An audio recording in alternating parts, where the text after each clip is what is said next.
બતાવવા માટે પડાય. તમારા બધામાં આટલી તાકાત છે, પણ જ્યાંથી જરૂર નથી પડતી ને ત્યાંથી આપણે બેસી રહ્યા છીએ ચાલવા દો.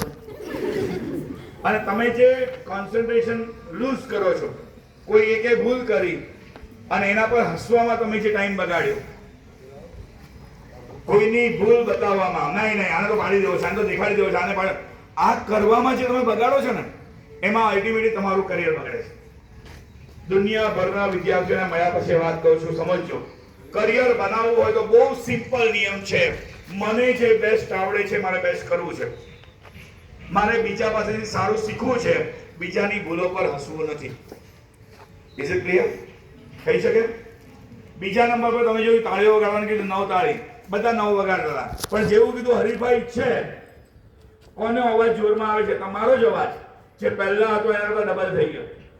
મતલબ શક્તિઓ તમારા અંદર આટલી બધી પડી છે, પણ તમે બેઠા રહો છો બસ સર અમારી સ્કૂલમાં તો પહેલા નંબર આવી ગયો ને, હું તો ગામમાં પહેલી થઈ ગઈ ને, અમારા ગામમાં કોઈ ભણ્યું નથી.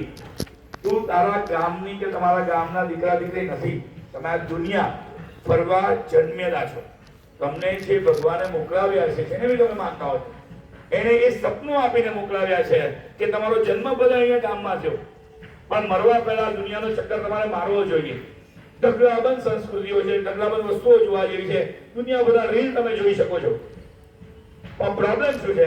અત્યારે તમે આ જગ્યાએ બેસી ગયા છો અને તમે વિચારો છો કે મારે આ બધું જોઈએ તો છે, પણ કોઈ આવે અને કોઈ બાબા આવીને કહી જાય, જા બચ્ચા તેરા ભલા હો જાયગા, આમ લોટરી લાગી જાય અને આમ અચાનક હું ચોરી કરીને પાસ થઈ જાઉં અને આમ અચાનક મારું કરિયર બની જાય, આવું કઈ થશે? કોઈ મફતની વસ્તુ તમને મળવાની નથી. અહીંયા બેસેલી એક દીકરી કે એક દીકરો એવું નક્કી કરે કે 10માં મારે આટલા ટકા લાવવા છે, 12માં મારે આટલા ટકા લાવવા છે, મારે આ રીતના મારા જીવનને બદલવું છે, અને એ સપનું જોઈને કન્ટિન્યુઅસ વર્ક કરે. કારણ કે એને ઘણા બધા